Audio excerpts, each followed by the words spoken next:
Assalamualaikum warahmatullahi wabarakatuh. Selamat berjumpa lagi di channel saya. Pada pembahasan ini kita akan membahas tentang cara menentukan harga jual produk dan menghitung margin keuntungan jualan online. Sebelum ke pembahasan, jangan lupa bantu like dan subscribe-nya.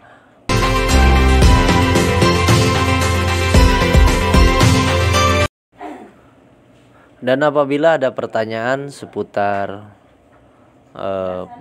usaha online, silahkan cantumkan di kolom komentar. Saya hanya sebatas sharing dan berbagi saja, supaya usaha kita bisa berjalan dengan lancar dan sesuai harapan ya. Dan saya juga bukan untuk menggurui, tapi ini hanya sebatas sharing saja. Mudah-mudahan bisa bermanfaat untuk rekan-rekan semuanya. Dan untuk melihat cara bikin promo dan lain-lain, bisa cek video saya sebelumnya. Oke, langsung saja ke pembahasan ya. Di sini kita pertama harus menentukan dulu dan tahu dulu rumus menentukan harga jual produk ya. Di sini dengan menggunakan rumus ini udah umum juga dipakai ya. Harga sama dengan HPP dibagi 100% dikurangi MP. Nah, MP di sini kan margin produk. Mungkin di sini rekan-rekan semuanya ada perbedaan, karena pada dasarnya yang umum kebanyakan itu menentukan harga itu sama dengan HPP ataupun harga produk, modal produk ditambah dengan margin keuntungan yang kita inginkan. Nah, di sini saya akan berbeda, karena kalau kita menggunakan rumus yang tadi itu akan kelihatan ada perbedaan mencolok ketika kita menghitungnya nanti. Dan saya juga akan membahas tentang ini secara terperinci juga, supaya rekan-rekan semuanya bisa membandingkan menggunakan rumus yang ini, HPP dibagi 100% dikurangi margin produk, sama dengan kita menggunakan rumus yang umum ya. Menurut saya itu salah. Yang umum itu biasanya menentukan harga itu kan HPP ditambah margin produk. Nah, nanti saya akan beritahu rekan-rekan semuanya terperinci masalah perbedaannya ya. Bisa lihat sampai selesai ya videonya. Jadi jangan sampai kita salah ngambil kesimpulan. Nanti saya akan bandingkan menggunakan rumus yang ini dan rumus yang biasa. Nah, di sini kita sebelum ke rumus awal tadi, kita harus bisa menentukan HPP-nya dulu ya. Harga pokok produknya ataupun modalnya berapa dulu, baru kita menentukan margin keuntungannya. Dan margin keuntungan ini setiap orang beda-beda ya. Di sini untuk menentukan HPP-nya ini menyangkut berbagai hal ya. Kita harus tahu dulu modal produknya atau harga modalnya, terus per produk ya, terus untuk biaya packingnya, terus pila jadanya dan biaya lain-lain. Saya hanya mencakup 4 hal ini saja ya. Mungkin yang lainnya rekan-rekan bisa tambahkan ya untuk HPP-nya, karena setiap orang beda-beda. Tapi kalau menurut saya ini udah lebih dari cukup ya. Oke, kita akan tentukan dulu ya item per itemnya. Nah, pertama kalau masalah modal produk, rekan-rekan juga udah pada tahu ya. Kalau masalah modalnya, misalkan kita beli 20.000 berarti modalnya 20.000. Tapi ada komponen lain, yaitu masalah menentukan villa jada supaya pasti ya.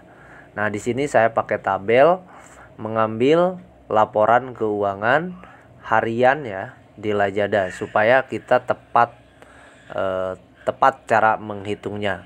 Karena kalau kita hanya mengira-ngira, istilahnya tidak dengan real kenyataan toko kita, nanti takutnya meleset ya. Karena walaupun udah pada tahu bahwa fee Lajada 1,5% dari omset penjualan, tapi kan sekarang Lajada sudah menerapkan banyak banget fee-nya ya, termasuk kita ikut promo yang diadakan Lazada, terus campaign-campaign juga dan lain-lain. Berikut promo-promo yang kita buat. Nah, kita juga harus punya patokan agar ketika kita membuat promosi dan kasih diskon, nantinya kita tidak boncos. Nah, saya menganalisakan satu laporan harian ya di toko saya. Ini seperti ini rinciannya. Nah, toko saya ini bisa lihat tabel di atas.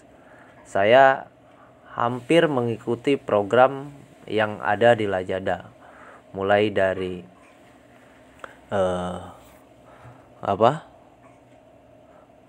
Flexi combo, promosi, campaign, dan lain-lain, banyak sekali ya. Di situ kita bisa lihat untuk rinciannya ya. Nah, rekan-rekan bisa lihat ya. Di sini kan ada omset penjualan, terus ada biaya partisipasi super seller karena toko saya udah masuk super seller juga.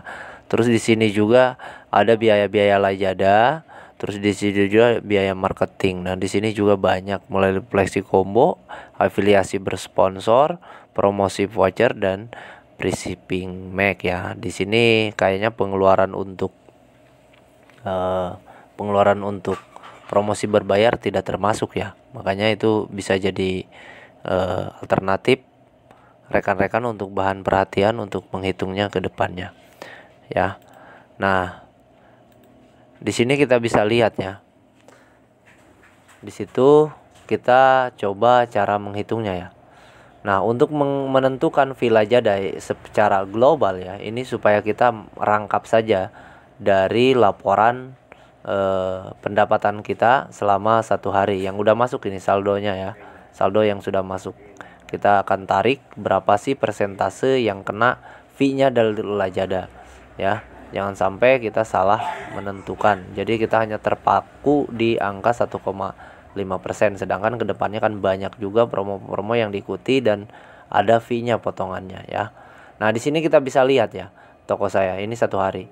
Nah, kita bisa menggunakan rumus untuk fee Lazada sama dengan, untuk rumusnya, omset penjualan dikurangi jumlah pendapatan ya, sama dengan di sini berarti omset saya kan 4.216 yang paling atas dikurangi 3.780.722 perak ya.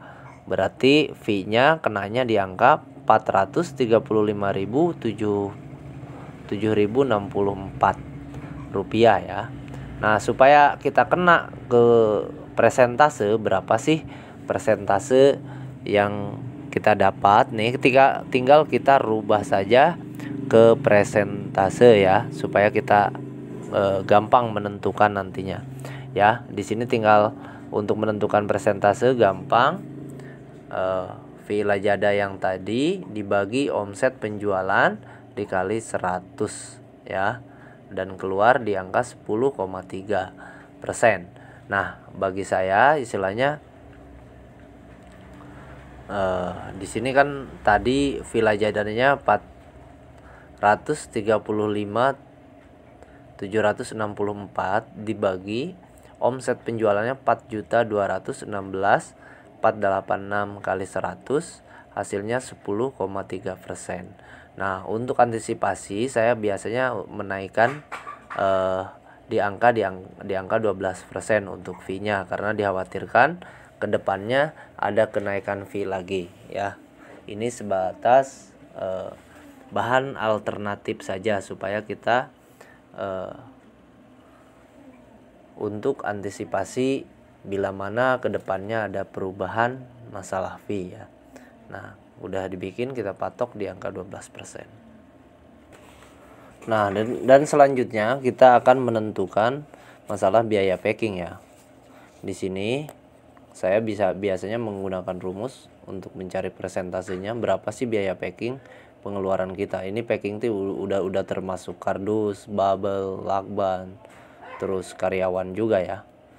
Mungkin setiap orang berbeda-beda, tapi saya menggunakan rumus ini dengan menganalisa omset harian di toko saya ya. Nah, di sini kita bisa melihat Saya menggunakan rumus pengeluaran dibagi omset penjualan dikali 100. Nah, di sini pengeluaran saya istilahnya itu termasuk gaji karyawan 2 orang kali 100 berarti 200.000, dan untuk alat packingnya mulai dari kardus dan lain-lain kurang lebih 150.000. Jadi total pengeluaran untuk biaya packing 350.000. Nah, di sini untuk mengkonversinya ke persentase, kita rubah lagi ke persentase biar kita enak tahu berapa persen sih persentase untuk biaya packingnya.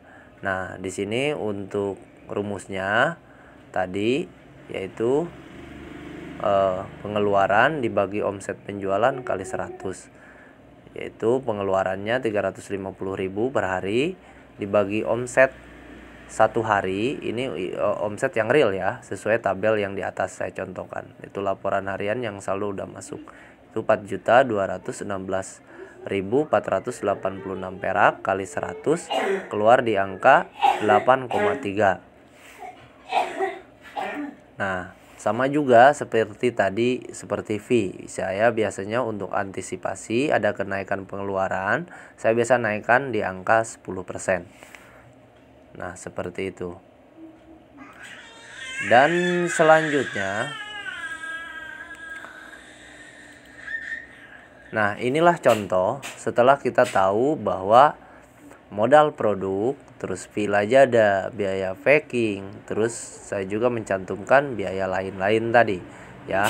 Untuk modal produknya tadi kan anggaplah kita sebagai contoh, ini cara menghitungnya ya. Ini kita akan menentukan HPP-nya ya. Modal produk 100.000, terus fee lajadanya tadi kan 12%, berarti 12% dari 100.000 modal produk berarti kan 12.000. Terus biaya packing 10%, 10% dari 100.000 dari modal produk 10.000. Terus biaya lain-lain saya cantumkan 20%, itu dari 100.000 jadi 2.000. Jadi total HPP ataupun modal ya itu 124.000 ya. Jadi setiap orang mungkin berbeda-beda ya untuk HPP-nya. Tapi saya segini maksudnya dari item-item ini udah mewakili semua. Jadi HPP-nya tidak lagi 100.000 yang tadi. Jadi berikut ditambahkan dengan fee lajada, biaya packing dan biaya lain-lain, timbullah jadi HPP-nya di angka 124.000. Nah, kita lanjut saja ke rumusnya ya. Nanti akan saya bandingkan rumus yang benar yang saya pakai ini dengan rumus yang biasa umum ya. Nanti saya akan bandingkan. Rekan-rekan bisa menyimpulkan mana baiknya ya. Silahkan mana aja. Tapi saya menyarankan menggunakan rumus seperti ini karena ini lebih bagus dan kita bisa jauh dari hal-hal boncos ya, termasuk. Nah, di sini rumusnya untuk menentukan harga jual produk di sini untuk HPP-nya tadi udah ketahuan bahwa 124.000, jadi tidak lagi 100.000 ya. Dan untuk margin profitnya saya tentukan di angka 20%. Nah, rekan-rekan semuanya beda-beda setiap orang ya, mau margin profitnya mau berapapun boleh ya. Tapi saya biasanya realistis saja, 20% udah lumayan besar karena pengeluaran lain udah masuk ke HPP ya tadi. Jadi anggaplah ini margin keuntungan bersih 20% ya. Nah, di sini untuk harganya tadi dengan menggunakan rumus HPP dibagi 100 dikurangi margin profit dikali 100. Jadi untuk HPP-nya 124.000 dibagi 100 dikurangi 100 dikurangi 20 80 ya kali 100. Jadi 124.000 dibagi 80 kali 100 hasilnya 155.000 ya. Jadi ini harga jualnya. Jadi kita bisa menentukan ini harga jual ideal untuk profit 20% ya. Nah, rekan-rekan bisa menghitung cara ini bila profitnya berbeda-beda ataupun HPP-nya berbeda-beda. Nah, karena saya tadi udah ngomong bahwa kita akan membandingkan masalah rumus yang umum dengan rumus yang seperti ini. Nah, ini kita bisa uji coba ya. Kalau kita misalkan ngambil profit 20%, artinya kedepannya kita misalkan ada penurunan harga baik itu flash sale ataupun yang lainnya, biasanya kan pakai persentase tuh, istilahnya 5% kayak berapa persen istilahnya. Nah, kita bisa uji coba, misalkan asumsinya ini kan harga jual kita 155 ya, dengan margin profit kita kan 20%. Jadi anggaplah diskonnya 20% lagi. Artinya kita tidak ngambil keuntungan. Nah, kita bisa ngitung ya. Untuk 20% dari 155 itu 55.000 harga jual tadi ya. Itu kan 31.000. Jadi artinya kalau kita hitung, nah 155.000 dikurangi 31 itu tetap 124.000. Jadi sesuai diskon ataupun sesuai profit yang margin profit yang kita bikin dari awal. Artinya kalaupun profit kita 20% terus dikasih diskon 20%, itu hasilnya masih tetap di angka 124.000. Jadi harganya tetap sama ya, modalnya ya. Jadi kita tidak berkurang. Nah, beda lagi dengan kasus yang menggunakan rumus yang umum. Misalkan gini kan biasa yang sering orang bikin, biasanya harga jual kita nih biasanya ditentukannya seperti ini cara perhitungan. Jadi HPP plus margin profit. Misalkan gini, HPP-nya kita 124.000 kayak tadi ya, plus margin profitnya 20%.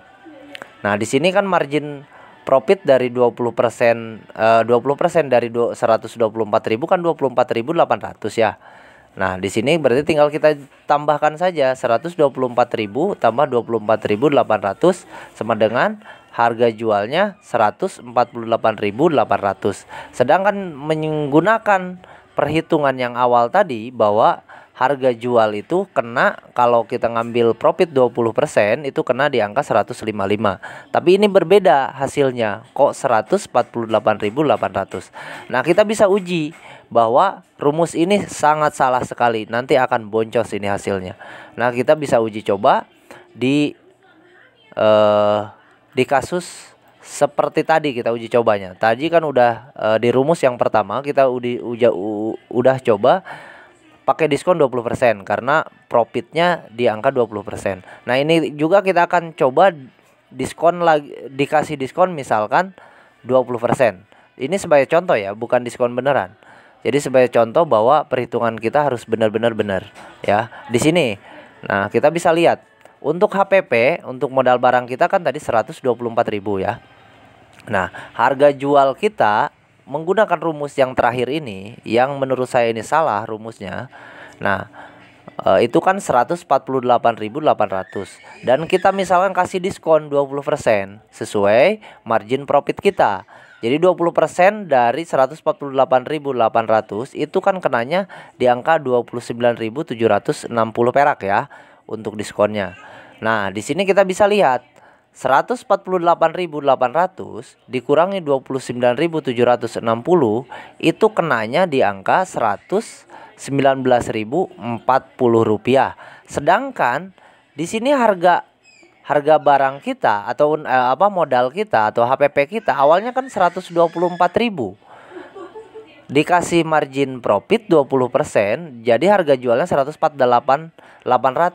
Tetapi kenapa dikasih diskon 20% malah jumlahnya berbeda dengan HPP yang kita tentukan di awal. Nah, dikarenakan emang cara perhitungannya salah tadi.